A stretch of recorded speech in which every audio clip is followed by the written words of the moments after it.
अधिक मास म्हणजेच पुरुषोत्तम मास हा पुण्याचा साठा करण्याचा महिना मानला जातो। या पवित्र महिन्यात दीपदान करण्याला अनन्यसाधारण महत्त्व आहे। असे म्हटले जाते की या महिन्यात केलेले दीपदान आपल्या जीवनातील अज्ञानाचा अंधकार दूर करून सौभाग्याचा प्रकाश आणते।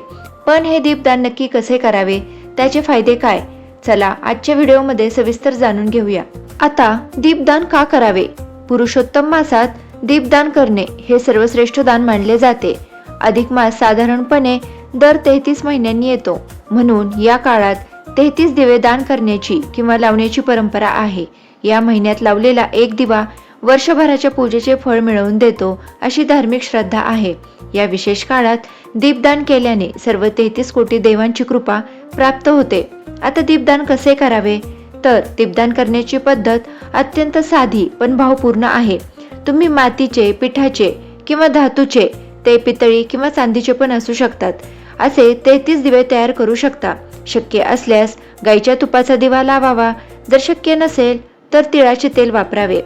हे दीपदान तुम्ही भगवान विष्णूच्या मंदिरात, नदीकाठी, तुळशीजवळ किंवा घराच्या उंबरठ्यावर करू शकता। दीपदानासाठी सायंकाळची म्हणजे प्रदोष काळ वेळ सर्वोत्तम मानली जाते। दीपदान करण्याचे अनेक फायदे आहेत।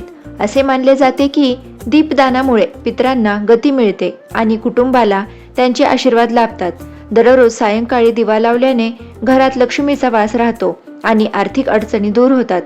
दिव्याचा प्रकाश घरातील नकारात्मक ऊर्जा नष्ट करते आणि सकारात्मकता वाढवते। तर मंडळी, या पुरुषोत्तम मासात तुम्ही किमान एकदा दीपदान नक्की करा। विष्णूच्या कृपेने तुमचे जीवन प्रकाशाने उजळून निघो, हीच प्रार्थना। तुम्हाला ही माहिती कशी वाटली कमेंटमध्ये नक्की सांगा आणि ही माहिती तुमच्या मित्रपरिवाराला शेअर करा। अशाच भक्तिमय माहितीसाठी आपल्या चॅनलला सबस्क्राईब करा। धन्यवाद।